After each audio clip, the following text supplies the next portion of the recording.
Bonjour à vous les interwebs et bienvenue dans cette 22e vidéo du calendrier de l'Avent 2023 sur le mythe de la création du monde, où pour finir en beauté ce calendrier, nous allons consacrer une vidéo par jour de la création. N'hésitez pas à me laisser un petit commentaire pour me dire ce que vous pensez de la vidéo, et bien sûr je vous invite à liker, à vous abonner et à cliquer sur la cloche afin d'être informé des prochaines vidéos. Si jamais vous souhaitez aider la chaîne et que vous avez 1 ou 2 euros à dépenser, vous pouvez toujours faire un don sur ma cagnotte Tipeee ou sur mon Patreon. Bien sûr, c'est totalement facultatif. Sur ce, commençons. Dans cette vidéo-ci, nous allons nous intéresser au jour 4 de la création. Jusqu'ici, il faut bien reconnaître que ça n'a pas été fameux, et malheureusement, ça ne va pas du tout s'arranger. Mais voyons ça ensemble. Verset 14. Dieu ordonne à des corps lumineux d'exister dans le ciel, afin de distinguer le jour, la nuit, les saisons et les années. Enfin! Eh oui, enfin, on est au jour 4, et enfin, on va avoir des trucs dans le ciel pour faire de la lumière. Alors, depuis le début, on nous parle de la lumière avec tout le lexique qui lui est associé, mais sans jamais n'avoir eu la moindre source de lumière, sans que le soleil ne soit là pour éclairer le ciel. Bon, pas d'affolement non plus, hein. Ce n'est nullement parce que le texte se décide enfin à avoir un peu de respect pour sa propre cohérence interne et son narratif, qu'il va subitement se mettre à devenir bon.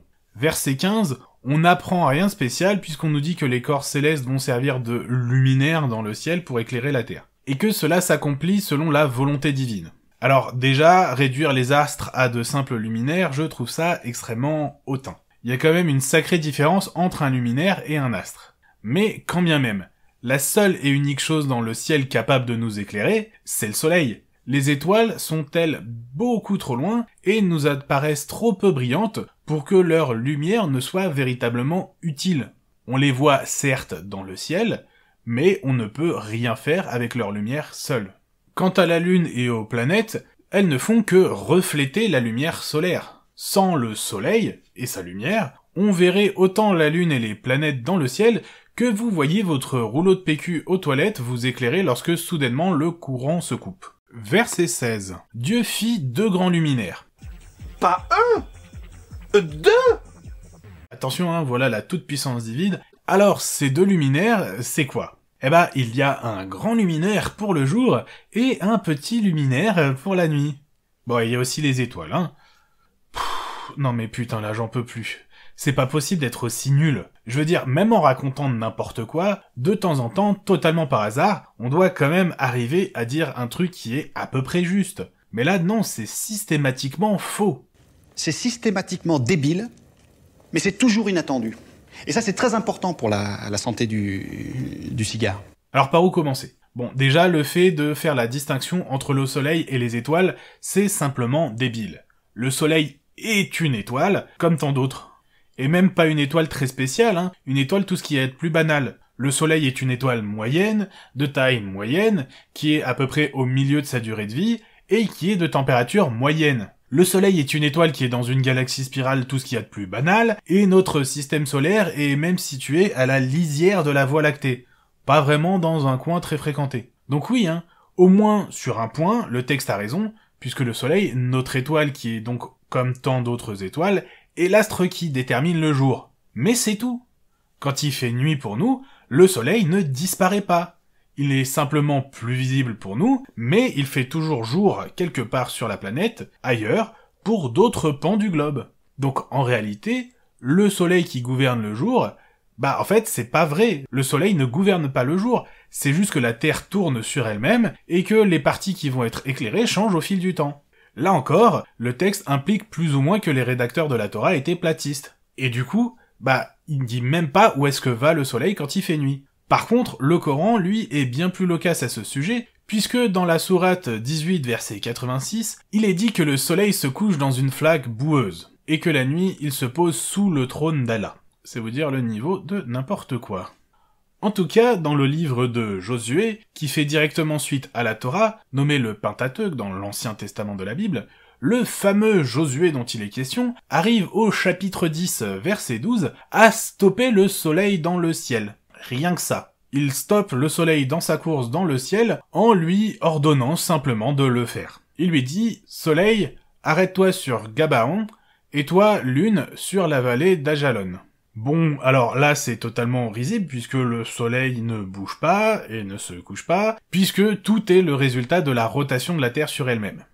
Ah, oui. Et bien sûr, les personnes ayant écrit la Torah étant platistes et totalement ignorantes, pléonasme, elles considéraient que ces astres avaient été placés dans le firmament et que c'était eux qui tournaient au-dessus de la Terre immobile. Mais bon, dans les faits, c'est pas ça. Tout bouge. Les autres planètes que l'on voit se déplacer dans le ciel orbitent elles aussi autour du Soleil, et c'est à cause de ce mouvement que l'on a relativement l'impression de les voir par exemple avancer puis reculer. C'est ce qu'on appelle le mouvement rétrograde, et j'avais déjà abordé le cas particulier du mouvement rétrograde de Mars, que l'on va voir avancer, reculer, puis encore une fois se remettre à avancer. Et ce mouvement qui peut sembler complexe, peut en réalité très bien s'expliquer, et de manière très simple, si l'on met le Soleil au centre du système solaire, et que toutes les planètes orbitent autour. Et c'est pas tout. Je n'ai pas fini! Car le texte affirme que le Soleil, la Lune et les étoiles ont été créés en même temps, 4 jours après que la Terre ait été créée. Or, déjà, le Soleil et la Terre ont sensiblement le même âge, puisque leur formation s'est faite à peu près en parallèle pendant l'effondrement de la nébuleuse à l'origine de notre système solaire, et pendant la création du disque primordial. Ensuite, la Lune s'est formée après notre planète, ça, on le sait.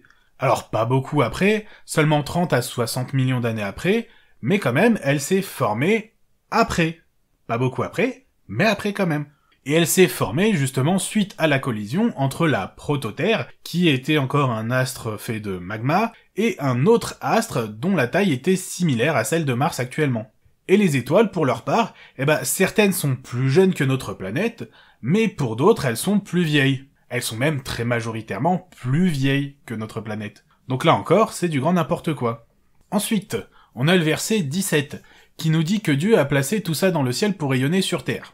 Bon, c'est extrêmement nombriliste de croire que les choses n'existent que pour la Terre. Sans la Terre, le Soleil brillerait quand même, et ça ne changerait strictement rien pour lui. Quant aux autres étoiles, elles n'en ont strictement rien à foutre de la Terre. Elles sont, pour une grande majorité d'entre elles, plus vieilles que la Terre, certaines même sont apparues peu après le Big Bang. Donc, grosso modo, pendant 9 milliards d'années, les étoiles ont eu tout le temps pour naître, briller, mourir, ou continuer à briller jusqu'à l'apparition de la Terre, et ça sans que notre présence ou notre absence ne les émeuve le moins du monde. Verset 18. Dieu a placé ces astres-là dans le ciel pour régner sur le jour et la nuit et séparer la lumière des ténèbres. Bon, alors à la limite, la séparation jour-nuit, ça passe, en tirant un peu sur les définitions, mais c'est tout. La nuit, ça n'a rien de spécifique, les étoiles n'éclairent pas assez, c'est juste l'absence de soleil. Et encore une fois, la séparation ténèbres-lumière, ça n'a aucun sens. Les ténèbres, on l'a déjà dit, c'est l'absence de lumière, simplement. Et puis, pourquoi est-ce que Dieu sépare encore une fois la lumière des ténèbres, alors qu'il l'a fait le premier jour au verset 4 ? Pourquoi est-ce qu'il recommence un processus qu'il a fait il y a 2 jours ? Parce qu'il avait oublié ? Ou parce que la première fois il a mal fait et du coup ça a pas bien marché, et donc en fait il est nul à sa tâche ? T'es mauvais! Verset 19. Ah, enfin on va pouvoir dire que ça a du sens. Le soir se fit, le matin se fit, 4e jour. Oui, youpi! Enfin, on peut parler de soir et de matin, parce que, enfin, il y a un soleil dans le ciel qui permet de définir le soir, le matin, le passage des jours, la nuit, tout ça. Enfin, cette formulation qui est là depuis le début a du sens. C'est pas trop tôt, parce qu'on est quand même au 4e jour de la création, quand même, Bon, on va pouvoir enfin conclure. Techniquement, ce qu'il faut savoir, c'est que on voit que tout ça, c'est d'une nullité abyssale. Si l'on prend le temps de se souvenir du récit de l'Enuma Elish, qu'on a vu il y a à peu près 20 jours, cette histoire de création des étoiles ne devrait pas surprendre. Car après la bataille épique du dieu Marduk contre l'armée de Tiamat et les dieux qu'elle avait engendrés, bataille au cours de laquelle il a tué Tiamat, la déesse des eaux salées, et utilisé son corps pour créer la Terre, on nous raconte que Marduk va créer les étoiles pour en faire des demeures pour les dieux. Et ouais, ça vient de là. C'est comme ça que la Torah a recyclé cette histoire de création des étoiles en escamotant la référence au panthéon polythéiste. Habile.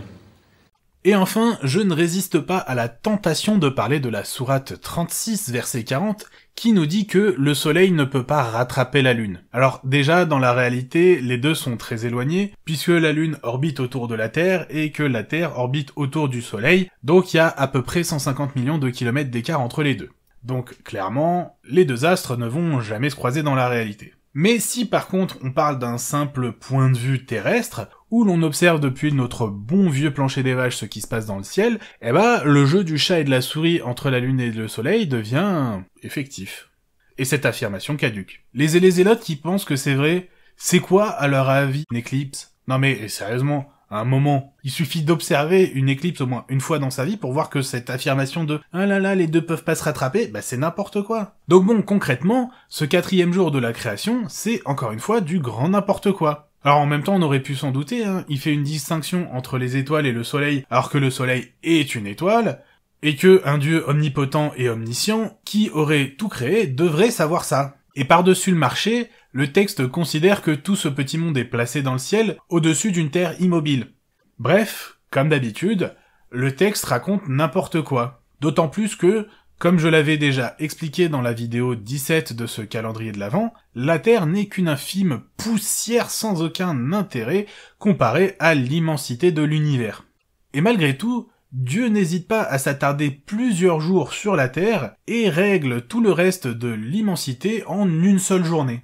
Ou peut-être que si ça se trouve, Dieu est un tir au flanc, il aurait pu faire en un seul jour tout ça comme l'a fait le monstre en spaghetti volant, qui, lui, a créé tout le monde en un seul jour, alors qu'en plus, il était bourré. Comme quoi, hein, des fois, les dieux à la con, ils sont plus puissants que les vrais dieux.